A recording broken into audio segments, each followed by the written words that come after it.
ফারহাকে এক হাত ধরে জঙ্গলের পথ ধরে এগোতে থাকে আবরার। এত বড় জঙ্গলে ফারহাকে নিয়ে কোন দিকে যাবে সেটাও নিশ্চিত করতে পারছে না সে। পথ ধরে এগিয়ে যেতে যেতে হঠাৎ থমকে দাঁড়ায় আবরার। ফারহার দিকে চেয়ে দেখে ফারহার দুটি ভয়মাখা চোখ তার দিকে ঝাপসা অন্ধকারে তাকিয়ে আছে। আবরারের দিকে চেয়ে কাপা গলায় বলল, হঠাৎ থেমে গেলেন কেন? আবরার বলল, এই পথ ধরে এগিয়ে যাওয়া ঠিক হবে না। যদি ওরা আবার ফিরে আসে তাহলে ধরা পড়ে যাব। তাছাড়া ওরা এত সহজে আমাদের ছেড়ে দিয়েছে, এটা বিশ্বাসযোগ্য না। বিপদ এখনো পুরোপুরি কাটেনি। তুমি পাশে না থাকলে হয়তো এতটা টেনশন থাকতো না। এখন এই গভীর জঙ্গলে তোমাকে নিয়েই যত টেনশন, তাই সোজা পথে না হেঁটে আমাদের জঙ্গলের মাঝ দিয়ে পথ খুঁজে নিতে হবে। ফারহা আর কিছু বলছে না, ভয়মাখা চেহারা নিয়ে আবরারের দিকে তাকিয়ে আছে। আবরার ফারহার হাত ধরে এবার পথ ছেড়ে জঙ্গলের মাঝে ঢুকে গেল। অনেকটা পথ আসার পর ফারহা পা ধরে বলল, আমি আর হাঁটতে পারছি না, পাটা ব্যথা করছে খুব। কাটার আঘাতে হয়তো কিছুটা ছিলেও গেছে। আবরার আবছা অন্ধকারে চারপাশে তাকিয়ে একটা ভাঙা গাছের উপর ফারহাকে বসালো, পাশে নিজেও বসলো।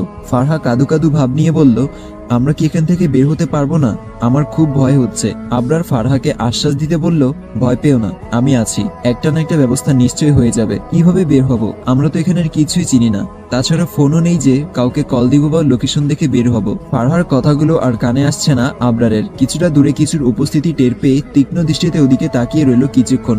দেখে কয়েকটা লোক টর্চ হাতে কিছু খুঁজে বেড়াচ্ছে। কেউ একজন কড়া গলায় বলল, কোথায় হারিয়ে গেল চোখের পলকে? মেয়েটাকে আমার চাই। সারা জঙ্গল খুঁজে দেখ। মুহূর্তেই বুকটা ধুপ করে উঠল আবরারের। পাশে থাকা ফারহার হাত ধরে চারপাশে তাকিয়ে দেখে কিছু বড় বড় গাছের গোড়ায় অনেক ঝোপ। লুকানোর জন্য আপাতত এর চেয়ে ভালো জায়গা এই মুহূর্তে চোখে পড়ছে না।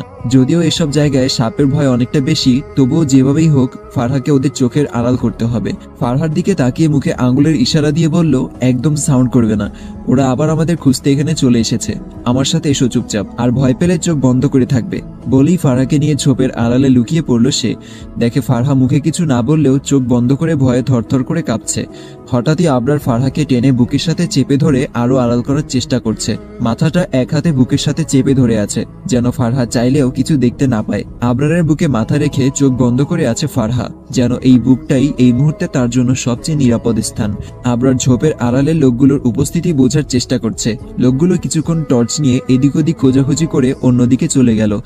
একটা স্বস্তির নিঃশ্বাস নিয়ে ফারহার দিকে স্থির দৃষ্টিতে কিছুক্ষণ তাকিয়ে রইল সে। কোথায় এসে কিসের মাঝে ফেসে গেল দুজন। ধীরে ধীরে ঘন অন্ধকার নেমে এলো। আবরার ফারহার গালে হাত রেখে বলল, তুমি খুবই সাহসী মেয়ে, মোটেও ভীতু নাও। বুকে সাহস নিয়ে শুধু আমাকে ফলো করবে। আমি যা করব তাই করবে। এই নাও একটা লাঠি, আমি একটা নিলাম। কোনো বিপদ আসলেই আক্রমণ করে বসবে। মনে রেখো, এই অচেনা শহরের মানুষরূপী পশুগুলোর জীবনের চেয়ে নিজের ইজ্জত ও জীবন দুটোই খুবই গুরুত্বপূর্ণ। দুইটা লাঠি হাতে দুজন এক পা করে এগিয়ে যাচ্ছে।